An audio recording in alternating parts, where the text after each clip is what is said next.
It's like, what were you doing with my drapes? The drapes that were hanging in the apartment. I never got the answer to that. Hi, this is Kari from Sky Properties, and I'd like to do a 2020 retrospect. A couple things to look at. You always want to look back at your expenses and make a budget for the upcoming year. And normally you would do this based on the expenses that you had in the current year. So I recommend that you do that. Take out any big expenses and also plan for upcoming expenses. For instance, if you know you're going to replace your pool furniture this year, you want to budget that.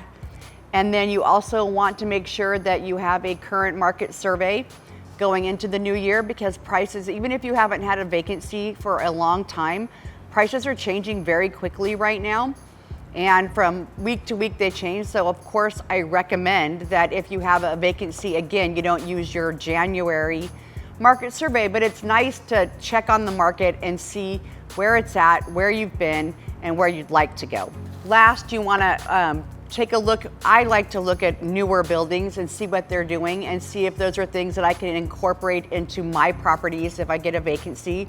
There's a lot of smart technology that we're trying to incorporate, like smart locks and lights that come on automatically, or air conditioners that even learn how you live and when the best time to turn on your AC or not turn on the AC, or if you're driving home from work, you can turn it on so that it's not on all day, which saves you time and money. So look at those things. You want to look at that and plan what technology or amenities you might want to add to your building or apartment in the upcoming year.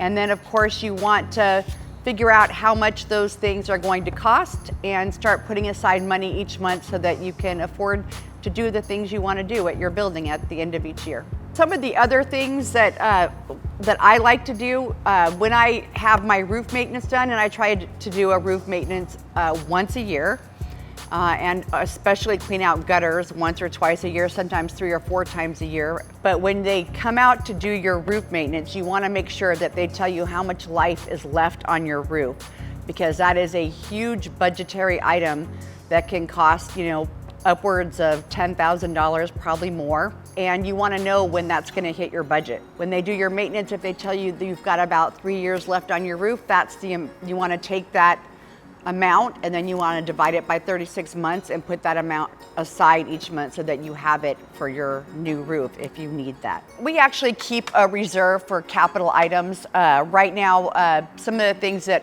are in our capital items in our wish list that we're saving for, at some buildings, we want to add security cameras. They don't have security cameras, and so we're doing that.